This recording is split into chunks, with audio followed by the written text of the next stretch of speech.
अपने आंचल में इतिहास को समेटे हुए प्रयागराज इन प्राचीन दीवारों की वजह से भी जाना जाता है।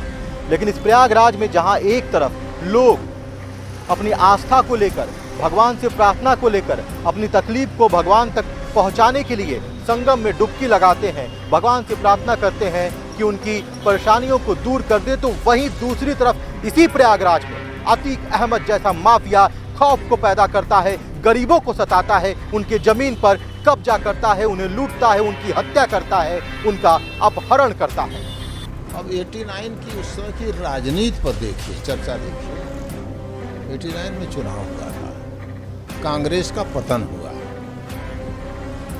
और जो है यहाँ उसमें जनता दल का चला था। जनता दल विधानसभा में जीती, कांग्रेस हारी, कांग्रेस सत्ता च्युत हुई, मुलायम सिंह की सरकार आती है। वहीं से इसकी मुलायम सिंह से नज़दीकियाँ बढ़ जाती हैं और मुलायम सिंह के आरोप नहीं लगाना ठीक है, वो कोई बात प्रतिकूल न हो, लेकिन ऐसे लोगों के प्रति आदरणीय श्री मुलायम सिंह जी का झुकाव रहा है, जैसा लोग कहते हैं और जो हमने देखा भी है, क्योंकि मैंने बहुत दिन नौकरी की है, तो कुछ मेरा अनुभव, कुछ लोगों का।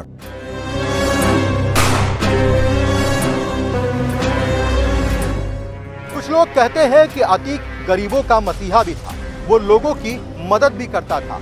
लेकिन ये भी बताया जाता है अतीक कुछ लोगों की मदद जरूर करता था, लेकिन वो मदद इसलिए करता था ताकि उसके इस पाप पर पर्दा पड़ सके। अतीक किसी का सम्मान नहीं करता था, चाहे उसके सामने कोई गिड़गिड़ाता हुआ आए, हाथ जोड़ कर आए, चाहे वो महिला हो, चाहे वो पुरुष हो। शायद यही कारण है कि मायावती का बहुचर्चित गेस्ट हाउस कांड में अतीक का ही हाथ था, जिसने मायावती के साथ एक बड़ी घटना को भी अंजाम दे दिया, जो राजनीति के इतिहास के पन्नों में दर्ज हो गया। निरंतर ये अपराध करता रहा। अब जो है ये करते करते इसके साथ जोड़ने वाले जो प्रभावी थे, इसने बहुत अपराध किया है। छम्मन को इसने मरवाया, बम्बई से ले आकर के पिपरी में मरवाया था, मार करके फेंक दिया था। माननीय मुलायम सिंह जी की सरकार बसपा के सहयोग से चल रही थी, आपस में अनबन हुआ, राजनैतिक मतभेद हुआ। माननीय श्री काशीराम जी, माननीय कुमारी मायावती जी ने सरकार से अपना समर्थन वापस लिया। ये 2 जून 1995 की बात है। लखनऊ में गेस्ट हाउस में ठहरी हुई थी, वहाँ जो है गुंडे और प्रशासन के लोग मिल करके सरकार बचाने के लिए मायावती पर आक्रमण कर दिए। वो बहुत बड़ा कांड गेस्ट हाउस कांड के नाम से जाना जाता है। उसमें अतीक थे, एक से एक अपराधी थे, पुलिस के अधिकारी भी, उनकी भी प्रशासन की सहमति थी। वो मुकदमा कायम हुआ, सरकार का पतन हुआ। किसी तफ्तीश हजरतगंज में मुकदमे कई ठो कायम हुए। 3 तारीख को विवेचना CBCID ने किया और अतीक को आरोपित बनाते हुए चार्जशीट किया। तो अप्रैल और जून में तो इस तरह की घटनाएँ हुई। इसी बीच 96 आया, जनवरी का महीना था, 19 जनवरी 1996, प्रयाग में माघ मेला था। 20 जनवरी को मौनी अमावस्या का पर्व था। 19 जनवरी को इसके भाई अशरफ ने जो है एक अशोक साहू की हत्या कर दिया सिविल लाइंस में, अग्रवाल नर्सिंग होम के पास। हत्या बड़े छोटे कारण से हुई। कारण क्या था? सिविल लाइंस में गाड़ी पार्किंग को लेकर के अशोक और अशरफ के बीच में विवाद हुआ, हो गया तू मैं, जो भी हुई, गाली गलौज भी हुई। बाद में जब पता चला तो जो है अतीक कि ये तो अतीक के भाई हैं, जाके माफ़ी भी मांगा, लेकिन अतीक को बड़ा बुरा लगा, कहा तुमने अच्छा नहीं किया। साजिश करके 2-4 दिन में ही जो है उसकी हत्या करा दिया। 1996 में सिविल लाइंस थाना चाहिए, तो सिविल लाइंस से मुकदमा दर्ज हुआ और सातिराना आपराधिक षड्यंत्र करने का वो, ये सब देखिए सुनियोजित, कैसे सुनियोजित अपराध होते हैं कि अपने भाई को हत्या से कुछ घंटा पहले थाना चंदौली, जनपद चंदौली में गिरफ्तार दिखवा दिया अवैध कट्टा में। ये वही स्थान है जिसे अतीक अहमद का घर कहते हैं। यहाँ एक बड़ा सा दरवाजा हुआ करता था। लोग यहाँ आने से थर थर कांपते थे। जी हाँ, ये अतीक अहमद का घर है, जहाँ पर बहुत सारे फरियादी आते थे। गाड़ियों की लंबी लाइन लगी रहती थी। अतीक अहमद का पूरा परिवार आप देख सकते हैं। अब तो पूरा ये जो घर है उसको धराशायी कर दिया गया है, लेकिन अतीक अहमद का पूरा परिवार यहीं रहता था। ये जो टूटा हुआ हिस्सा आपको इन पेड़ के पीछे दिख रहा है, अतीक अहमद का बेडरूम था, अतीक अहमद के बच्चों का बेडरूम था। अतीक अहमद का पूरा परिवार इसी जो खंडहर नुमा है, ये पहले बहुत आलिशान भवन हुआ करता था, आलिशान बंगलो हुआ करता था।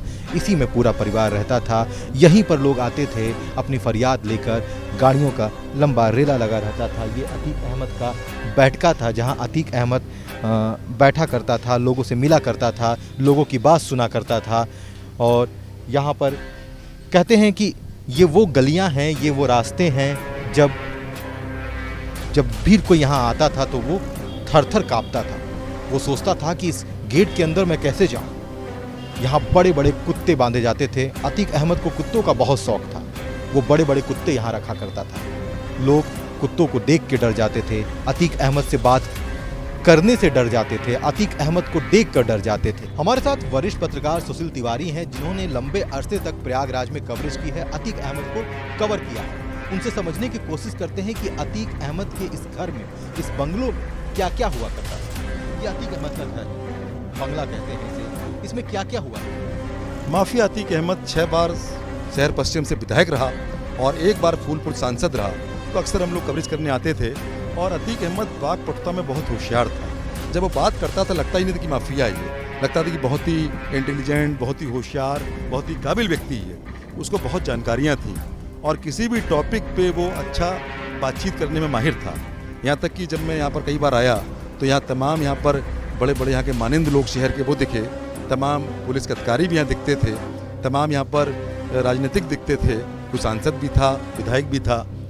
तो ऐसे में यहाँ पर अक्सर रौनक रहती थी। अतीक अहमद सामने ही बैठता था, उसके ठीक सामने कमरा था जिसको देखने में लगभग काफ़ी राइफलें दिखती थीं। लगता था पूरा जखीरा है राइफलों का। समझाने की कोशिश करें, हम चलते हैं आगे और हम समझने की कोशिश करते हैं कि अतीक अहमद कैसे बैठा करता था। अतीक अहमद जो सामने का पोर्शन है वहाँ पर बैठता था, बाकायदे लोग उससे मिलते थे, वो किनारे बैठता था।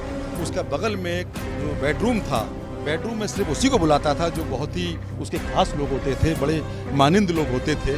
और यहाँ तक कि यहाँ पर तमाम मंत्री भी आते थे, पूर्व मंत्री आते थे, क्योंकि यहाँ मुलायम सिंह यादव जो कि चीफ मिनिस्टर थे वो भी यहाँ पर आए एक बार और बाकायदे यहाँ पर बैठ के यहाँ पर काफ़ी देर रहे। अगर मुख्यमंत्री यहाँ पर आ जाए तो जिला प्रशासन की हालत आप सोच सकते हैं कि कैसी होगी और कितनी तैयारियां चली होंगी। जिला अधिकारी से लेके हर व्यक्ति यहाँ पर बाकायदे उन तैयारियों में जुटा हुआ था कि यहाँ पर मुख्यमंत्री मुलायम सिंह आने वाले हैं तत्कालीन। तो ऐसे में जब यहाँ पर आए, उनके कुत्ते को भी उन्होंने खिलाया और अतीक के साथ में काफ़ी समय गुजारा। यहाँ अतीक को कुत्तों का बिल्कुल, अतीक के पास बहुत ही विदेशी कुत्ते थे और ऐसे ऐसे कुत्ते थे जिनको देख के लगता था बड़े खूबसूरत थे। और यहाँ जो सामने आप देख रहे हैं, यहाँ पर तमाम गाड़ियों का काफिला रहता था और वो गाड़ियाँ ऐसी होती थी, उन गाड़ियों को बाकायदे यहाँ पर लोग उन गाड़ियों को यहाँ पर लोग देखते थे कि ये गाड़ियाँ इतनी खड़ी, एक से एक गाड़ियाँ, उसमें एक से एक महंगी गाड़ियाँ, करोड़ों रुपए की गाड़ियाँ उसके पास थीं। और अतीक अहमद का जलवा इतना था कि जो सामने गेट है वहाँ से अंदर आने के लिए बाकायदे परमिशन लेनी पड़ती थी। इधर उनका परिवार जो शाइस्ता परवीन और उनके तमाम बेटे, जो उनके 5 बेटे, वो सब यहाँ रहते थे बाकायदे। और यहाँ का सेंट जोसेफ कॉलेज है, जो चर्चित कॉलेज, बड़ा मशहूर कॉलेज यहाँ का है, उसमें पढ़ते थे। और बाकायदे वहाँ के प्रिंसिपल भी जानते थे कि अतीक अहमद के बेटा है ये। तो ऐसे में अतीक अहमद का जो जलजला था वो अपने आप में अलग था। और कहीं ना कहीं अतीक अहमद जो एक आतंक का पर्याय था, अगर वो किसी को बुलाता था कि कल तुम मेरे बंगले में आ जाओ, आदमी थर-थर काँपता था, 20 जगह से सोर्स लगाता था कि अतीक भाई नाराज़ हो गए हैं, क्या बात है, क्या नाराज़गी है उनकी। तो ऐसे में वो बाकायदे फ़ोन करा के, सोर्स लगा के अतीक भाई के पास आता था कि अतीक भाई हमको माफ़ कर दो। उसको भाई लोग कहते थे क्योंकि भाई के नाम से मशहूर था यहाँ पर। तो माफिया अतीक अहमद का जो टेरर था, इतना टेरर किसी माफिया का प्रयागराज में नहीं रहा। यहाँ पर जो उसका तरीका था वो अक्सर लोगों से के मारपीट भी करता था और अक्सर उनके साथ में इस तरह अपमानित करता था कि लोग बहुत ही डरते थे उससे। कहते हैं कि अतीक अहमद का बंगलो बहुत महंगा था, यहाँ बहुत महंगे सामान थे, घर आलिशान था। आपने बहुत लंबे अरसे तक कवरेज किया है, यहाँ पर आप आए हैं, कई बार आए होंगे, चूँकि अतीक अहमद विधायक भी रह चुका है 6 बार, सांसद भी एक बार रह चुका है। तो जब आप घर में आते थे तो कैसा नज़ारा हुआ करता था, घर कैसा नज़र आता था? बिल्कुल बाहर से रौनक दिखती थी, बाहर तमाम गाड़ियाँ लगी रहती थी मिलने वालों की, अंदर अतीक की गाड़ियाँ, अतीक के जो गुर्गे थे बाकायदे यहाँ राइफलों में, जहाँ पर हम लोग खड़े हैं यहाँ राइफल लेकर खड़े होते थे, वो देखते थे कि कौन प्रवेश कर रहा है, कौन जा रहा है। अगर उनको अंदर से अगर इशारा होता था कि ये फला फला व्यक्ति आ रहा है, इसको आने दो, तो उसी को आने देते थे, वरना उसको यहीं रोक लेते थे। बाकायदे यहाँ पर लोग बैठते थे अतीक अहमद से मिलने के लिए, घंटों घंटों उसका इंतजार भी करना पड़ता था। अगर अतीक अहमद कमरे के अंदर होता था तो ऐसे में लोग उसका इंतजार करते थे और अतीक अहमद के मिलने के बाद ही यहाँ से जाते थे। और अतीक अहमद लोगों को बाकायदे यहाँ से ही अपना फरमान जारी करता था और बाकायदे यहाँ तक कि जो तमाम पुलिस के इंस्पेक्टर थे, तमाम दरोगा थे, उसके नेटवर्क में बहुत ज़्यादा थे। अक्सर यहाँ पुलिस के दरोगा रहते थे, तमाम इंस्पेक्टर आते थे जो उसकी चाटुकारिता करते थे, क्योंकि उसका समय था और ऐसा समय था कि तूती बोलती थी। और जो मुलायम सिंह सरकार के समय में अगर बात की जाए तो उस टाइम पर वो सांसद था और विधायक भी रहा, तो कहीं ना कहीं विधायक और सांसद जो राजनीति का जो उसने फ़ायदा लिया, उसका फ़ायदा उसको मिला। और प्रशासन भी कहीं ना कहीं दबाव में रहता था, क्योंकि वो सांसद होता था, तो सांसद भी था और माफिया, सांसद भी था, माफिया भी था। उसने कहीं ना कहीं सांसद और माफिया दोनों को मिलाकर काम किया। राजनीति का अपराधीकरण यहीं से शुरू हुआ। कहते हैं कि घर में बहुत महंगे सामान हुआ करते थे। घर में सामान बहुत होते थे। मेरे साथ ताज भाई हैं, मोहम्मद ताज, शम्स ताज। आप बताइए। हाँ, हमारे साथ वरिष्ठ पत्रकार मोहम्मद शम्स ताज भी हैं। आपने भी बहुत लंबे अरसे तक यहाँ कवरेज किया, आप भी कभी किसी प्रेस वार्ता में या कभी आते जाते रहे होंगे। कहते हैं बहुत महंगे सामान हुआ करते। देखिए 79 में ये बंगला जहाँ हम लोग खड़े हैं, तो एक ईंट यहाँ पर अब बुझी नजर आ रही है, उस वक्त इसकी चमक अलग होती थी। तो 79 में जब अतीक अहमद पहली बार विधायक बना है, तो उस वक्त ये बंगला प्रकाश में आया, शहर में आया कि हाँ यहाँ भी चकिया पे भी कोई है। तो इसके ऊपर माफिया का जो टैग लगा था तो शुरू से ही था। लेकिन जब बाहुबल हावी हुआ, बाहुबल आया, तो उस पर जो जैसा कि सुशील भाई ने बताया कि यहाँ पर दरबार लगती थी, यहाँ पर अधिकारी है, क्षेत्रीय पुलिस है, सब दरबार में शामिल हुआ करते थे।